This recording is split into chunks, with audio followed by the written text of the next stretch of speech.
Hey everyone, welcome to another live stream. It's a gorgeous Wednesday evening. I hope you're doing well wherever you're watching from. Today's live stream is about the plummeting interest rates, why that is, and we're going to talk a little bit about the recession woes that we're going to be or could be potentially facing.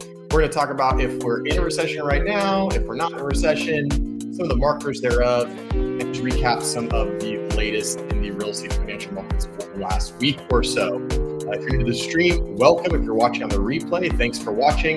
If you find the content interesting or helpful, please consider liking the stream. It really helps me out, and subscribing to the channel. So without any further ado, let's go on and get into it. I got a couple articles. You guys probably know the format by now. We have a few articles we're going to go over today.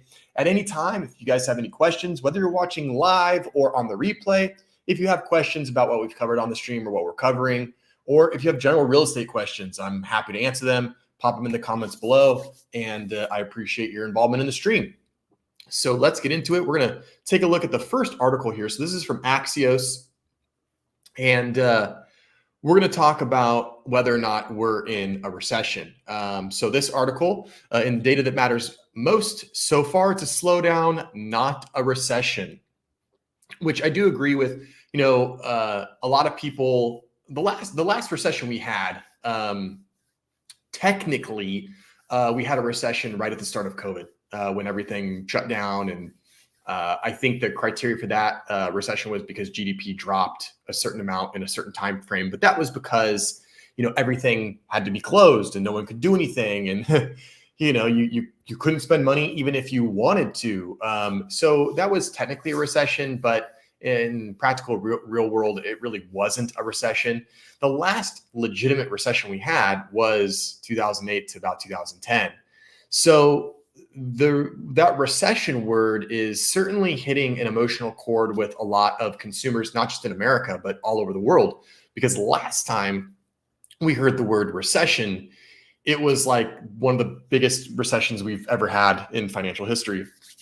So it's important to realize that every recession is different. They can all manifest in different ways. They can happen for different reasons. Sometimes real estate is tied to it. Most of the time it's not. We're going to talk about that later on in the stream. So it's something just to be aware of, that a recession isn't this cataclysmic event.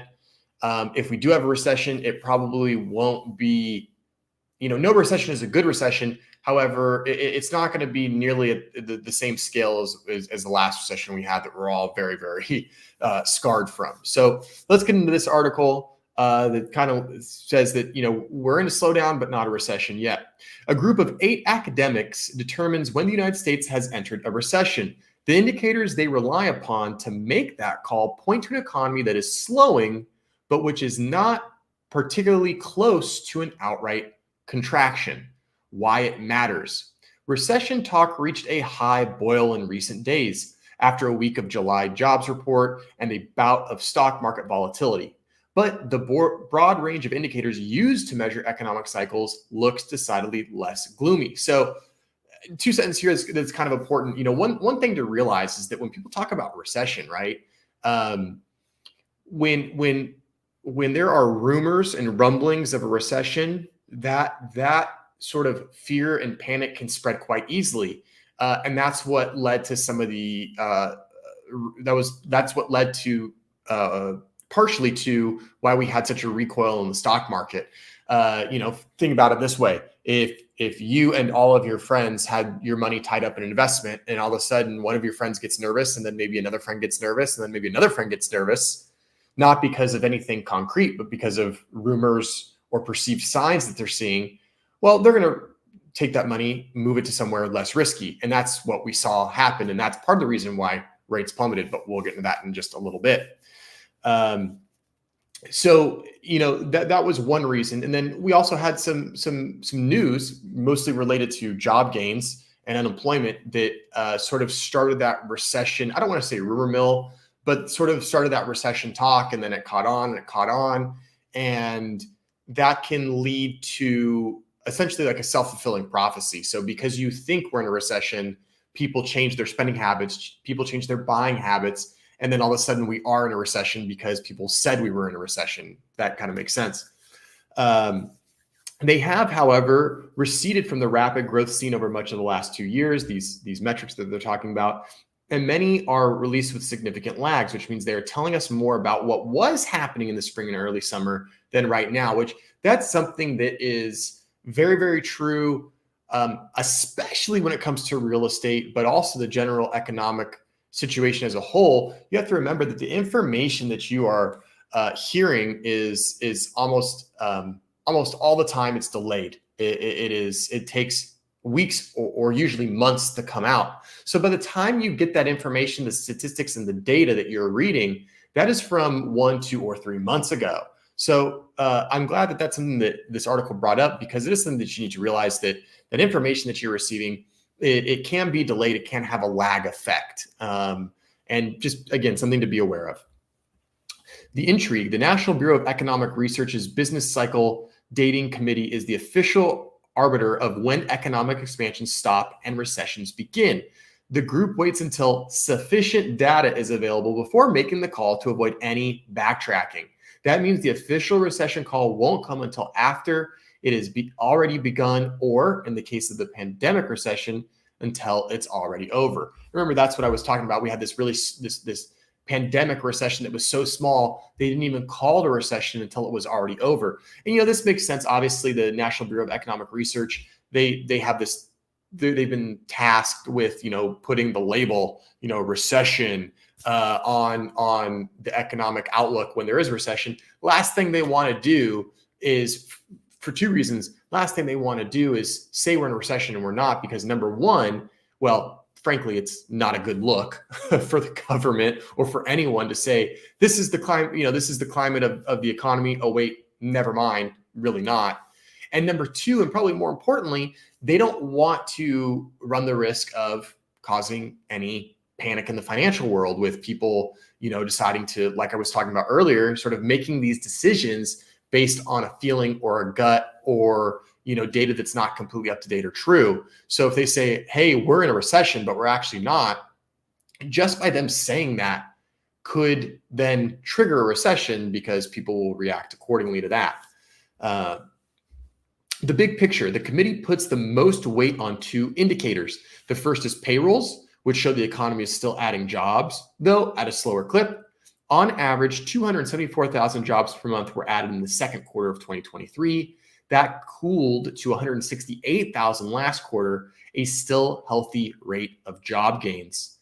The NBER's second major recession indicator is real personal income growth, excluding transfers, that is adjusted for inflation, and excluding income from government programs like Social Security and unemployment benefits. So essentially, basically just money that you are earning from working, not from any type of government subsidy or Social Security or anything like that. That has been positive in 6 of the last 8 months, notching a 0.4% rise in May and 0.1% in June. It has, however, decelerated from last year's breakneck pace. It rose a whopping 0.8% in Q1 of 2023 and 0.2% in second quarter of this year. And that's another kind of important thing to realize, is that a lot of the metrics that we're used to hearing about or seeing over the last 2 to 4 years have been very, very high. Interest rates very, very high. Stock market earnings very, very high. Home prices very, very high. Price of consumer goods, i.e. inflation, very, very high. So even though we're starting to see some numbers pull back, I mean, heck, even job gains and unemployment was extremely low. Job gains were very high. We're starting to see those numbers pull back, but you have to keep it in mind. It's all about perspective, right? I mean, if you had $10 in your bank account for 10 years, and then all of a sudden you had $20 in your bank account over the course of, the next 6 months, you'd think, oh man, I just doubled my net worth in a fraction of the time that it took me to get the $10. Well, if all of a sudden you lose $5, you think, oh my God, I lost 50% of my gains. But in reality, you have $15 when you had $10 for the last 10 years. So we have these huge increases in these numbers, and then we have a slight, they slightly recede. However, the numbers are still very high. And that's something to consider about the unemployment rate too, is unemployment right now is, I believe, and as it was last measured, in the mid to high 4% range, 4.5, 4.6, 4.8, something like that. And you think, oh man, that is a lot higher than what we've been accustomed to. However, anything under 6% is considered full employment. So it's not like it's this, alarming, terrible thing that's going on, but it is moving in that direction that's showing that the economy, is contracting, receding, slowing down, whatever word you want to put on it. Between the lines, two other indicators emphasized by the committee show activity is still growing. Consumer spending is rising. Real spending increased 0.6% in the most recent quarter, above the 0.2% seen in the same period a year ago. Industrial production has been bumpier and in negative territory at times over the last year, but was up 0.9% in May and 0.6% in June. So the important thing here is not how much those numbers are going up, it's that they're still going up, even if it's a little bit. The U.S. economy has been remarkably strong recently and over the past 2 years. So when potential cracks start to show, we should be cautious not to mistake them for certain doom. NerdWallet senior economist Elizabeth Renter wrote in a note on Tuesday, which kind of goes back to what I was saying a little bit earlier. Things have been so resilient and so strong over the last 2 to 3 years that if we start to see these service level cracks appear, sure, it's not the best thing in the world, but it doesn't mean that we're going to have this 2008 implosion, housing market fallout, recession, all of this stuff. It just does not mean that's going to happen. All of that raises question of why recession talk about a downturn has been so elevated in recent days.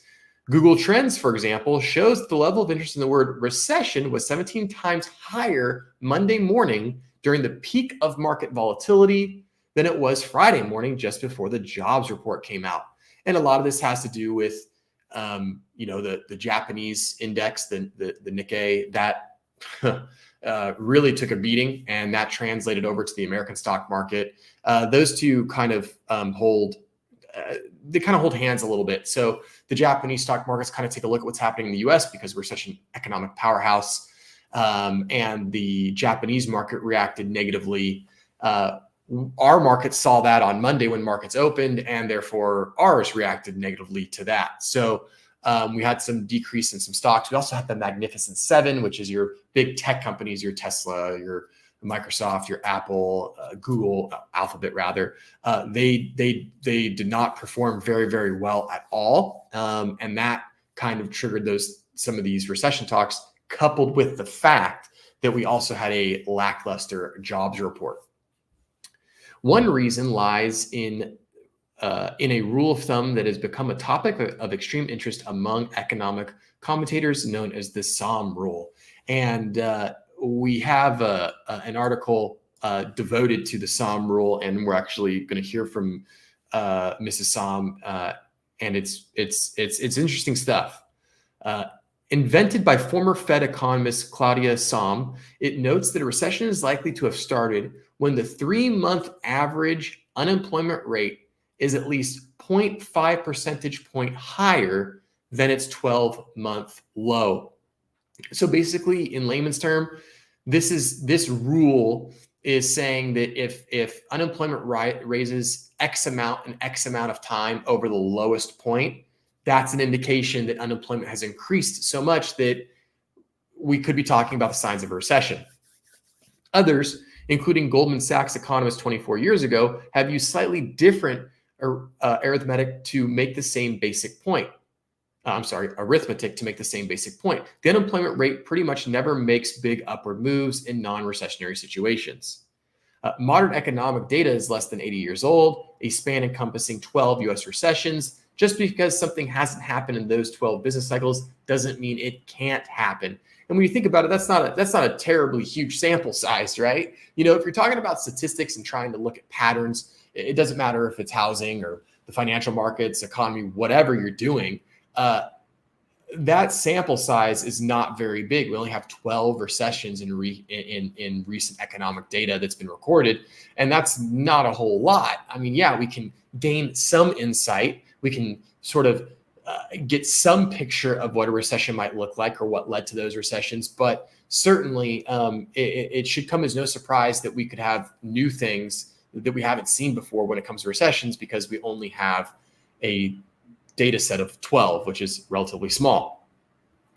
And much about this pandemic-driven business cycle has been unusual, absolutely, driven as it has been by supply-side developments rather than fluctuations in demand, which is true. And we see that even into housing. I mean, the whole, and it's interesting, I haven't ever really heard of a name or moniker given to it, the pandemic-driven business cycle, but that's exactly what it is. And we really should have a specific name for it because it was such a unique time. We had supply chain issues. Obviously, we had artificial closures of business. And then we had the housing market run rampant because we had very, very artificially low interest rates that led to a huge demand in housing, which led to a price run up that we still haven't quite recovered from. So that's a great example that, you know, the proof is in the pudding. We've had these 12 business cycles. We have 80 years of economic data that's been recorded that we can look at. And we still had something new, this pandemic-driven business cycle that quite honestly is pretty uncharted territory at the time, and it still is today. What they're saying, a statistical regularity is what I'd call it, Fed Chair Jerome Powell said last week in a news conference when asked about the possibility that the Somm rule could be triggered. And you're going to notice that, you know, Mr. Powell is not going to take any absolutes, which he shouldn't. You know, a lot of people, especially in the finance world, the real estate world, the business world, have their thoughts about Jerome Powell, the Fed, what the Fed's choosing to do, things like that. I will say that Jerome Powell has an extremely difficult job, and it is oftentimes in the public eye. There's a lot of pressure put on him. You could not pay me enough money in the world to take that job because it seems like no matter what, someone's going to blame you for something. Either you increased interest rates too late, either you decreased them too early, either you didn't raise them enough, you didn't lower them enough. There's always going to be a problem. So you're going to notice that he never takes any hard and fast stances. Even when, you know, you're talking about a rate cut, he's always been sort of ambiguous. And I don't blame him because if he said certain things one way or the other, and it doesn't happen that way, people are going to absolutely light him up. So he's talking about this Somm rule. And he's just saying, a statistical regularity is what I call it. So he's just saying that this is a statistic that has some, you know, regularity when looking at a recession, but he's not hanging his hat and saying we are going to have a recession because the Somm rule has been sort of rung true here. It's not like an economic rule where it's telling you something must happen, Powell said. What the pandemic kicked off in terms of a business cycle is very unusual, Somm told Axios last month. So again, all these comments just kind of going back to saying we are, even though the pandemic is over and that was uncharted territory. What was the word they put on it? Unprecedented. It was like, it's unprecedented times, super unprecedented. While that pandemic, unprecedented time is over, we're still in the economic repercussions, and that's what Somm and Powell are saying. We're in an area that we've never been before. The bottom line, there is real reason to worry that the U.S. economy could tumble in the months ahead. And Friday's jobs report was the biggest warning sign yet, but there is precious little evidence that a recession has already begun and no guarantee that past patterns like the Somm rule apply now. So obviously, you know, a lot of people think we're in a recession. I think one of the articles is going to talk about this, but there was a study that was done. You know, they just polled some members of the American populace and said, hey, do you think we're in a recession? And an overwhelming majority said, yeah, we're in a recession, when actually we weren't. And part of that was due to inflationary reasons, because people felt like, man, money is hard right now. Things are expensive. I don't have a whole lot of money. They equate that to a recession, but not really the case. So it's interesting because, you know, we talk about the Somm rule, we talk about, you know, what it is, and the fact that that's kind of the first major sign that we could be headed towards a recession. Well, let's talk a little bit more about that, and let's listen in on this short interview. It's only about 1 minute and 40 seconds. We got to share this tab instead. There we go. I'm gonna make this full screen for you guys. So this is Claudia Somm right here. She's talking to somebody, I believe, from CNBC, if I'm not mistaken, and we can go ahead and take a peek. My read of all the information, so consumer spending and production and income and the employment, is no. The U.S. economy is not in a recession. That is no guarantee of where we go next. And that's where being close to that. And I don't think that's a big surprise, right? Like, obviously, no one's got a crystal ball. She doesn't know. Obviously, she's, a trained economist. She's a high level economist, and she knows a thing or two about, the market and money and the economy, but not even she can say for sure, where it will go. But she can say, right now, based on everything she's seen, we're not in one, at least yet. Edge or that weakening, if it continues, that is what goes into a recession.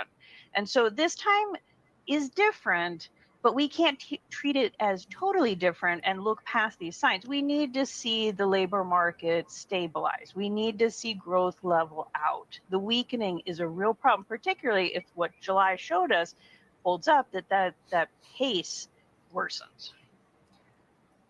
Claudia, why did you then earlier on say that the Fed is playing with fire? And do you think that the calls to cut rates by 50 basis points are then justified? The Fed's tool is interest rates, right? Interest rates are higher than they've been before. The Fed has been intentionally putting downward pressure on the U.S. economy to get inflation. So here, this is actually a really good graphic. So we can see in May, plus 216,000 jobs. In June, plus 179,000 jobs. In July, plus 114,000. That's a huge drop. Average earnings year over year, 4.1, 3.9 to 3.6. Unemployment, 4, 4.1, 4.3. Again, these numbers all still relatively low. Anything under 6% is considered full employment for the American people, but these numbers are going in the bad direction in terms of, signifying a possible recession. So that's what Claudia is saying in this clip of, hey, we're not in a recession yet, but if this trend continues, the writing is on the wall and we could very well be there. Inflation down. Okay, the thing with the interest rate policies is it takes time for it to fully work. And so if the Fed shouldn't wait until we're in a recession to cut interest rates, because it will take a lot of time for that to work its way through. The best case is they start easing gradually ahead of time. So what I talk about is the risk, and I still feel very strongly that this risk is there. The Fed is putting a lot of pressure on the economy, downward pressure. What should you expect? Things to keep going down. So that's the place where I think there's we got a real message on Friday. They need to back off. So according to Claudia, she's basically saying, hey, the Fed really should lower rates. And this is what a lot of economists are saying, a lot of bankers. And of course, everybody on Wall Street wants rates to come down. Wall Street really likes loose monetary policy because it stimulates buying and selling of stocks, investments.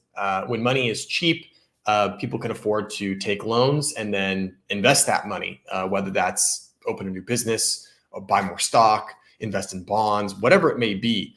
And Claudia makes a good point that the Fed, the timing is critical, and the Fed needs to start to ease policy before we get into a recession, because after we get into a recession, the effects of that interest rate cut are going to lag. They're not going to be felt right away. And we saw that. The perfect example of this is when inflation started to ramp way up in 22 and in 23. And people thought, okay, well, what are we going to do? But inflation's crazy. We got to raise interest rates. And they raised interest rates, and interest rates were very high. They've been high since, all of 23 and most of 24, right? And so they raised interest rates up. They've been high for a year and a half. And we're just now seeing the effects of those interest rate increases. It took over a year. It took, actually probably closer to 15 months for things to be felt like we made progress by the Fed's one and only tool, which is interest rates. So the U.S. Federal Reserve does not need to make an emergency rate cut despite recent weaker than expected economic data, according to Claudia Son, chief economist at New Century Advisors. Speaking to CNBC, Son said, "We don't need an emergency cut from what we know right now. I don't think that there's everything." What is this saying? I don't think that there's everything that will make that necessary. Okay. Basically what she's saying is the Fed does have a tool where they can do an emergency rate cut. They don't have to cut rates at a set meeting. You know, the Fed has these sort of almost monthly meetings that are pretty regular, right? And that's typically where they do cut rates. However, the Fed at any time could call for an emergency rate cut. Wall Street, again, is a huge fan of an emergency rate cut. However, that's probably not going to happen. The next time we would see a rate cut would probably be in September. I don't know if they're actually going to cut rates. All signs are pointing to yes. And later on in the stream, I'll go to the CME group, which is a tool that I use. They're a financial group that basically puts the percentage probability of a likely rate cut or likely rate increase, depending on which way it's going. So we can take a look at that. But it seems like all the talk in the financial and economic world is a rate cut is coming. And we'll talk about how that's going to affect the real estate market and home buyers and home sellers right after this article. She said, however, there is a good case for a 50 basis point cut. That's 0.5%, adding that the Fed needs to back off its restrictive monetary policy. While the Fed is intentionally putting downward pressure on the U.S. economy using interest rates, some warn that the central bank needs to be watchful and not wait too long before cutting rates, as interest rate changes take a long time to work through the economy. Sahm was the economist who introduced the so-called Sahm rule, which states that the initial phase of a recession has started when the 3-month moving average of the U.S. unemployment rate is at least 0.5 percentage point higher than the 12-month low. Lower than expected manufacturing numbers, as well as higher than forecast unemployment, fueled recession fears and sparked a rout in global markets early this week. So speaking of jobs, we're going to go to the next article here. Oops, it's the wrong button. Let me do this. There we go. So job growth totals 114,000 in July, much less than expected as unemployment rate raises to 4.3%. Non-farm payrolls grew by just 114,000 in July, below the downwardly revised 179,000 in June, and Dow Jones estimate for 185,000. So pretty well off the mark, which is why this was basically the catalyst to the recession talk starting. The unemployment rate edged higher to 4.3%, its highest since October 2021, triggering an economic rule on recessions. Healthcare again led, adding 55,000 to payrolls. Other notable gainers included construction, 25,000, government, 17,000, and transportation and warehousing at 14,000. Average hourly earnings increased 0.2% for the month and 3.6% from a year ago. Both figures were below respective forecasts for 0.3% and 3.7%. So again, those numbers not very far off, but it's not about the numbers, it's about the trend that we're seeing. Job growth in the U.S. has slowed much more than expected during July, and the unemployment rate ticked higher, fueling fears of a broader economic slowdown, the Labor Department reported Friday. Non-farm payrolls grew by just 114,000 for the month, down from downwardly revised 179,000 in June, and below the Dow Jones estimate for 185,000. The unemployment rate edged higher to 4.3%, its highest since October of 2021. So you can see this is where we're at. You know, back in February 2022, added a bunch of jobs, kind of an outlier. But you can see the trend has kind of been, higher, lower, it bucks back up, lower, bucks back up a little bit. And the last few have been very, very low, July being really low. So this goes on to talk about hourly earnings and just sort of different portions of the job markets that are being affected. Here's the U.S. unemployment rate. So again, for the last, and this is why the unemployment rate is alarming a little bit. If you look, we have to kind of forget about this because this is still coming back from the pandemic. So you go, 6.3, like, whoa, this is crazy. Well, we were still kind of in the recent grasp of the pandemic at that point. But as you can see, once we kind of recovered and things opened back up fully, the job market went on a tear. I mean, this is very, very low, 3.4. I wish this graph went back a little bit further so we could get a better idea of this. But 3.4, 3.6, 3.5, 3.4, 3.7, 3.5, 3.8, 3.9, down to 3.7. And here we are at 4.3, which is the highest it's been since, late 2021. So that's that. Again, it's not necessarily about the numbers. It's really about the increase, right? We are seeing an increase in these numbers, which could potentially, signal that we're going towards a recession. We got a comment here from Innovative Sustainable Solutions. Thanks for popping in the stream. The Crash Bros are going to be pretty smug this week, my man. Yeah, they are. We talk about Crash Bros a lot on my channel. They're an interesting breed, and I've already seen it. I went on to YouTube today to as I always do, to research topics for my live stream, look to see what other creators are doing, and the Crash Bros were in full force. Every single alarm code red thumbnail, downward graph figures, like all sorts of doom and gloom stuff. And it wasn't about interest rates, which I thought was interesting. Low interest rates actually are not bad for the real estate market, because it will increase affordability somewhat. But yeah, you're exactly right, Innovative. The Crash Bros are going to be pretty smug. For the first time since the pandemic, they're going to get to say, "I told you so." But I think it's going to be short-lived personally. So we'll see how it goes. So yeah, the unemployment rate in an interesting spot. This is the trend that is sort of signaling that we could be seeing some recessionary factors. Will there be a recession? That remains to be seen. Year-over-year percent change in average hourly earnings. Again, another thing, just talks about average hourly earnings going down year over year. Again, kind of signaling that employers are, tightening the belts, maybe not hiring as many people, maybe not giving raises or bonuses as they should, things like that.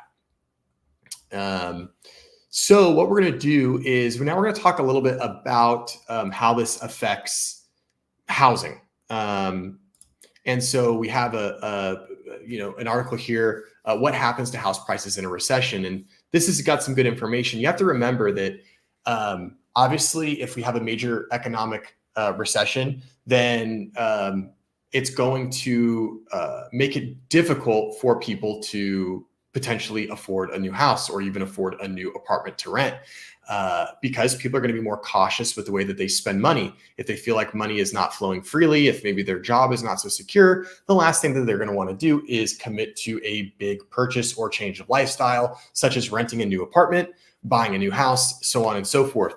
And even though lower interest rates will kind of help alleviate some of that, well, if you don't feel secure in your job to commit to a house payment or mortgage or a more expensive rent payment, well, then it doesn't really matter what the interest rate is. And it's important to remember. So, we're talking about interest rates plummeting, which they have. And I'm going to bring up another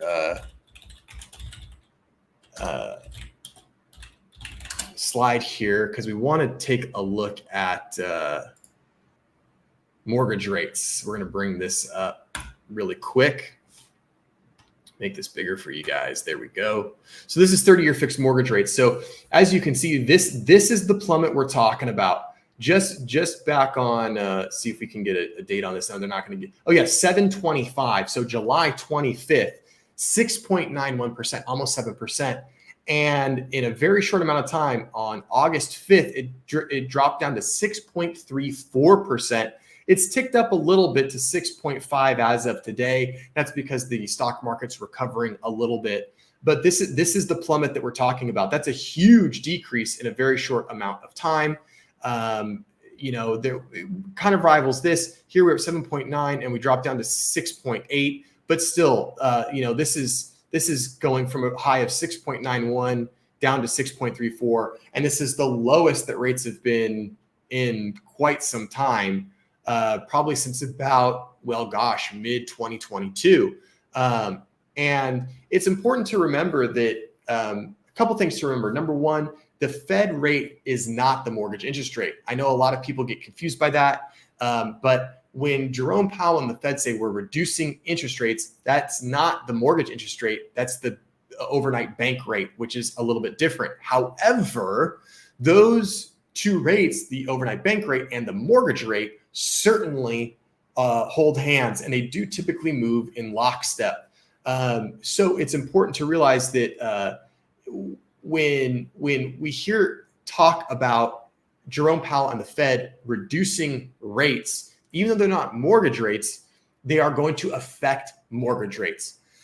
So keep that in mind. The other thing that's very, very critical to know about the mortgage industry is that oftentimes the rumor mill has great impact on the mortgage rate industry. So for example, if there's whispers that the Fed might cut rates, the mortgage industry will what we call bake that in. So what that means is if it looks like there's a really good possibility that the Fed is going to cut rates, mortgage brokers will preemptively cut rates on loans and mortgages. Then when the Fed actually does cut rates, there might not be much movement. And that's what we call baking it in. So it kind of looked like here that the mortgage rate market and the mortgage bankers were sort of pre-baking in a rate based on that economic data that was returned, unemployment rate and job loss claims. So that's why there was such a significant drop in such a short amount of time. And we've recovered a little bit, but still rates are very good, 6.5% in comparison to what they've been. I mean, heck, just back at the end of 2023, we're flirting with 8.03%. So to come down, almost 2 points, not quite in that time, is very, very good. So don't be surprised if Jerome Powell comes out in September and the Fed goes, we're cutting rates. Don't be surprised if mortgage rates don't go down any further or much further, because they probably already will have by that time. So what does this mean for home buyers and home sellers? Well, number one, for home buyers, it means that your money goes a little bit further. So could affordability potentially increase? Yes, affordability could potentially increase.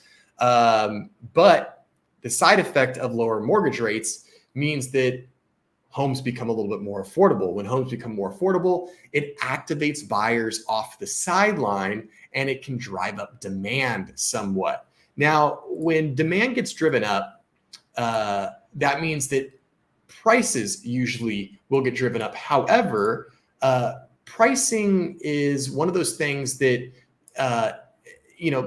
supply and demand affect pricing. And one thing that we've seen actually a little bit is that, oops, my camera's going a little bit haywire here. Sorry, I'm in the dark now. Oh my gosh.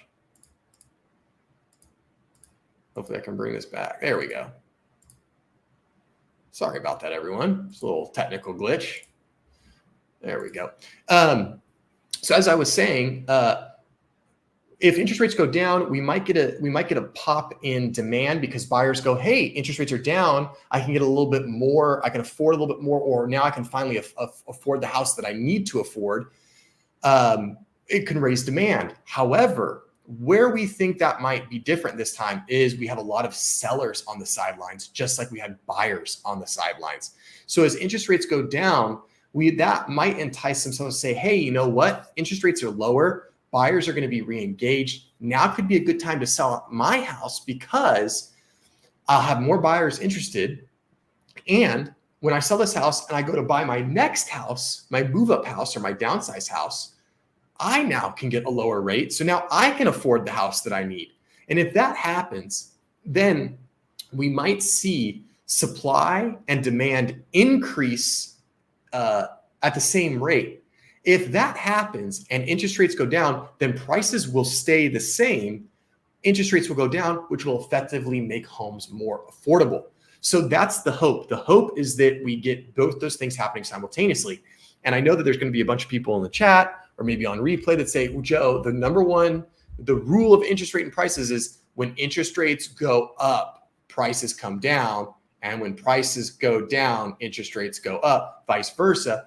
Well, that's not what happened for the last 3 years. We had interest rates go up and prices go up. So who's to say that we can't have the opposite? Who's to say we can't have interest rates go down and prices go down?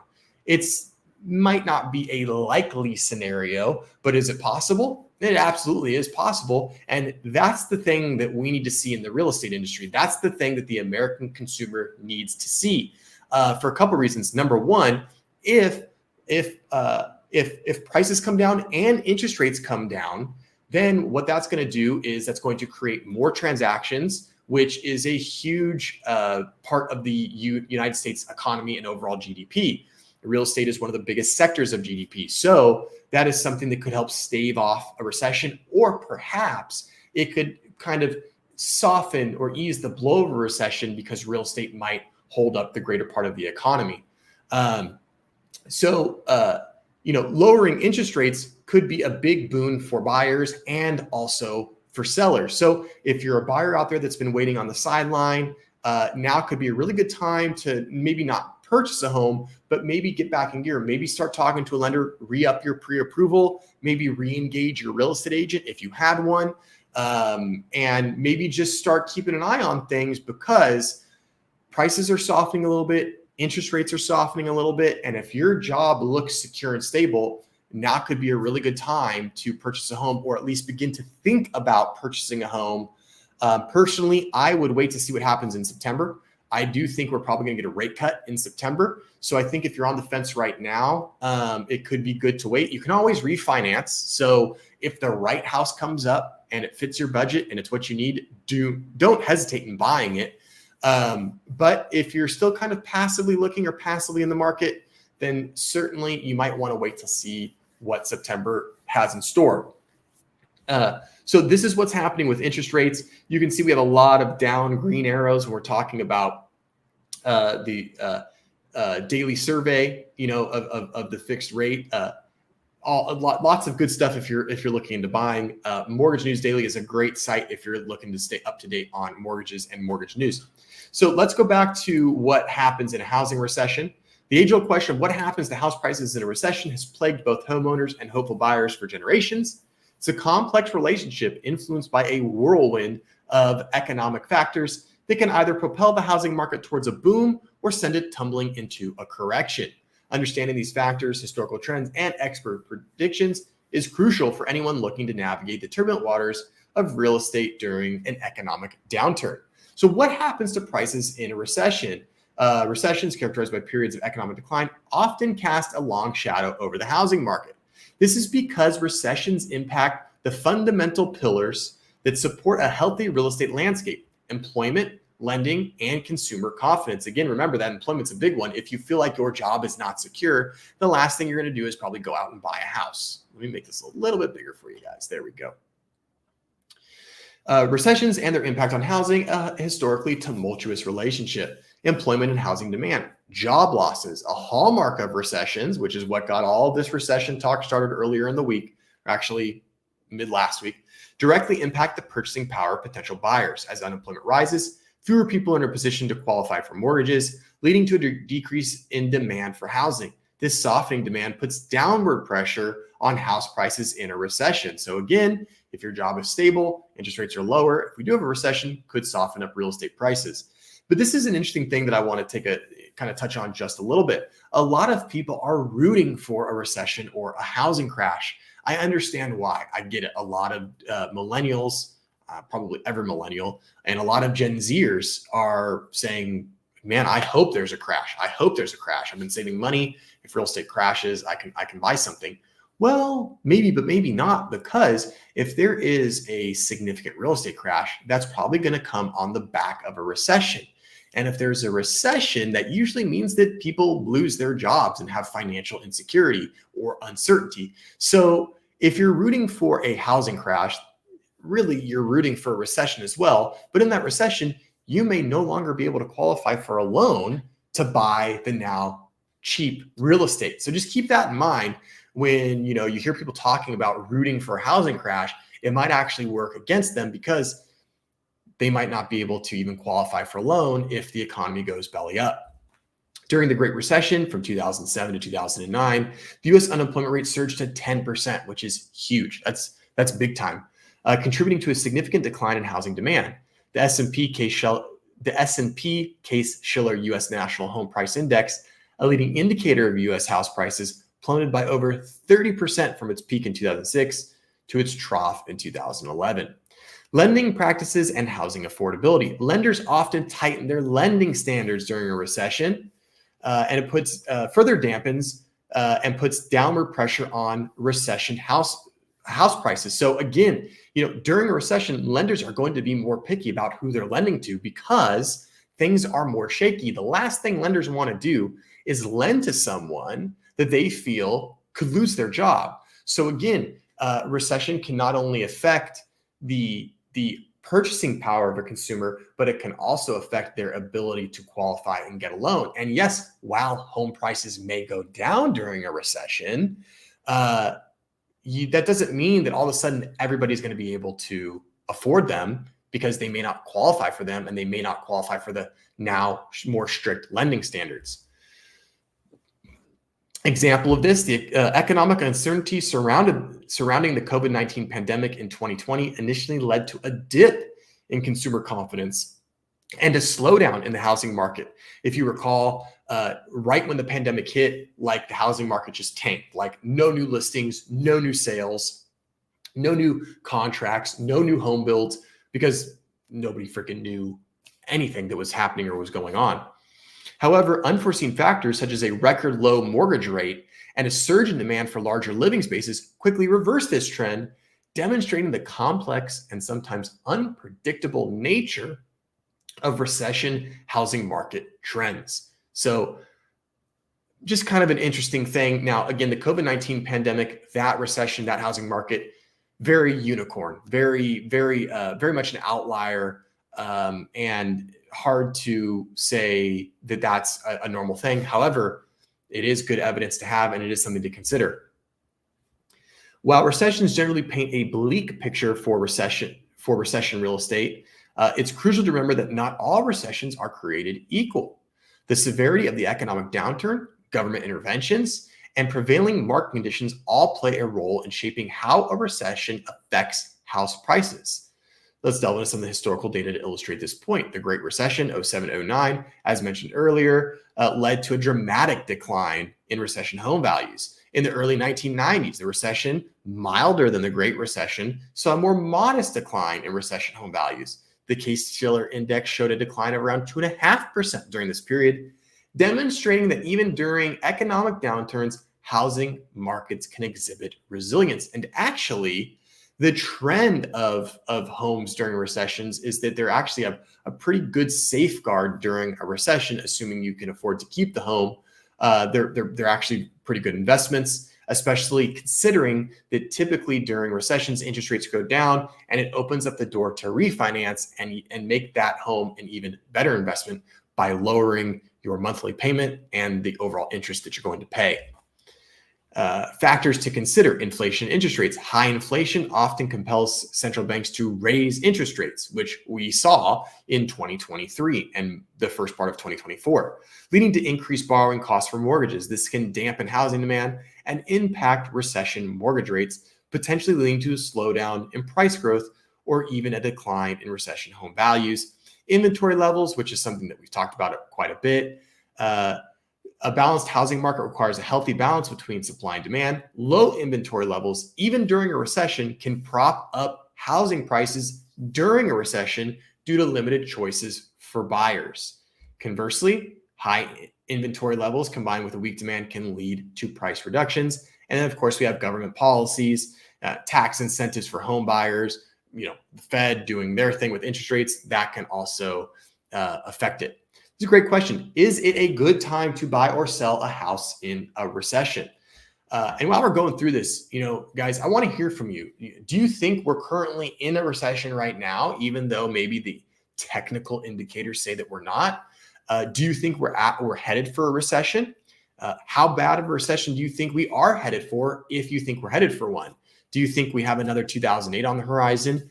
If there's any crash bros watching right now, I'm sure that they're going to say that absolutely there's a 2008 style crash on the horizon, which I disagree with. But let me know in the comments what you think.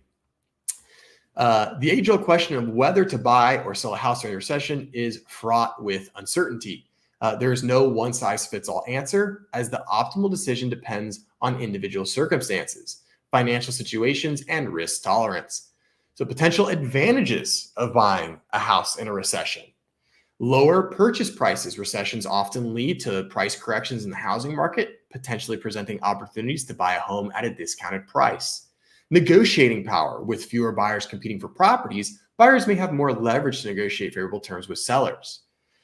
And again, both of these things are going to be highly dependent upon, your local market. Real estate is hyper local. So if you're in an area that is heavily populated, major urban centers, your New Yorks, your Miami, your Seattle, your Portland, your Los Angeles, your San Francisco, it would have to take a moderate to significant recession to really affect the housing markets in those areas. However, if you're in a more rural area, suburban area, maybe a little bit further out from a city center or downtown, then certainly a recession could open up some doors to potential value if you're looking at buying a home. Potential disadvantages of buying a house in a recession. Job security concerns. Recessions often lead to job losses, making it riskier to take on a large financial obligation like a mortgage, which we talked about. Declining home values. If the recession deepens, there's a risk that home values could continue to decline, leading to potential losses for buyers. This one right here, it's a good point, and I'm glad they brought it up. It's not false, but something to consider is that declining home values, I don't think that's something that people need to worry about. And I certainly don't think that's something that people need to worry about while making a decision to either buy or not buy a home. And the reason for that is because over time, over the course of your ownership, as long as you are going to own that home for at least 10 to 11 years, there's an extremely healthy chance that you are going to appreciate value in that time span. The only thing that matters short-term for values is if you're going to refinance or sell the property within the first, 1 to 7 or 8 years of owning it, which one of the best ways to lose money in real estate is to buy a property and sell it within the first 7 or 8 years. It's a great recipe to lose money. So I don't think people need to worry about the value of their house declining. If you're comfortable with the payment, if you can afford the property and you like the property, who cares what it's worth on the open market? Because you're not going to sell it. That value only matters when you're going to sell it. And by the time you go to sell the house, we're probably not going to be in a recession anymore. And the value will be back up to where it was when you bought it, or where it should be, higher. Potential advantages of selling a house in a recession. Attracting cash buyers. Recessions can lead to an increase in cash buyers seeking investment opportunities, potentially speeding up the selling process. This is true because some investors, some people might liquidate their funds in the stock market. If there's a recession, the stock market crashes, they might say, hey, I'm getting out of the stock market. I want something more secure. I want something tangible. A tangible asset is always a little bit more secure than an intangible asset. What's more tangible than a house, than real estate? That's why the word real is in real estate, because it's real. You can go to it, you can see it, you can touch it, you can walk on it. And a lot of times what will happen is that very smart, savvy business people will offload their more risky investments and dump their cash into real estate. So yeah, you could definitely attract some more cash buyers, especially depending on where the property is located. Equity cushion. If you built up substantial equity in your home, you may be better positioned to weather a potential decline in home values, which makes sense. If your home is gone up $500,000 in value since you bought it, home prices recede $300,000. Well, you're still up $200K. You have unrealized loss of $300,000, which is never a great thing, but you're still in a good spot. The bottom line, navigating the recession real estate landscape. While recessions inevitably inject uncertainty into the housing market, understanding historical trends, analyzing current economic conditions, and seeking expert advice can equip both buyers and sellers with the knowledge needed to make informed decisions. Remember, the real estate market is cyclical, and periods of decline are often followed by periods of growth. By approaching the market with a well-researched plan, realistic expectations, and a long-term perspective, you can navigate the complexities of a recession real estate and potentially emerge from the downturn in a stronger financial position. That's really important if you are thinking about doing something in terms of buying or selling, whether it's in a recession or not. Having a plan is good. Having realistic expectations is very important. And having, that expert advice that you can rely upon, from your agent, from your mortgage lender. That's really, really, really important. FAQs. So some of the things we already kind of talked about, this is kind of just recapping, what we kind of talked about in the beginning. So this is a really good article that kind of sums up some of like the basics of what happens in a recession. Again, this is from the Narada Real Estate Investments. Good article that we had here. So, do we know what's going to happen? No, we don't. So all this talk coupled with what's going on with real estate commissions. I'm sure some of you guys are aware that real estate commissions have changed. There's been a huge NAR lawsuit, like $418 billion, some absurd number, where sellers said, hey, we don't think it's right that we kind of got sort of tricked into paying for an agent to negotiate against us. And it's a complicated lawsuit. There's a lot that goes into it, but some changes in the industry are going to happen. And, we're not sure how that's going to affect things either. So we're at a very interesting time in the real estate world. We have some legislation from the DOJ coming down regarding that NAR settlement. We have possible recession talks. We have possible interest rate cut talks. We have a huge supply and demand imbalance. It's just a very, very sort of interesting time in the real estate market, and it really could go a lot of different ways. As always, if you guys have any questions, drop them in the comments below. I respond to everything personally. I love answering questions from people just like you. So if you have general questions about real estate, buying, selling, the market, mortgage rates, I'm happy just to speak with you. There's no obligation. I'm not going to charge you. I'm not going to make you sign a contract or anything like that. I'm just one of those people that when I get information, Google is great, but you can go down that sort of Google rabbit hole where you get conflicting information. And sometimes you just want to talk to an expert that actually is a real person that knows what they're talking about. So you can email me. In the description of this video, there will be a link where we can set up a call. You can chat with me, or you can always just email me or leave a comment on this video or any other video that I've done, and I'll happily respond to it. I hope you guys enjoyed the stream. If you did enjoy the stream, please drop a like on the video, subscribe to the channel. It doesn't cost anything. It really helps me out, and it helps my channel grow a little bit. As always, I am Joe. I'm glad you tuned in. Thanks for watching. I'll see you next time, and have a great rest of your week. Bye.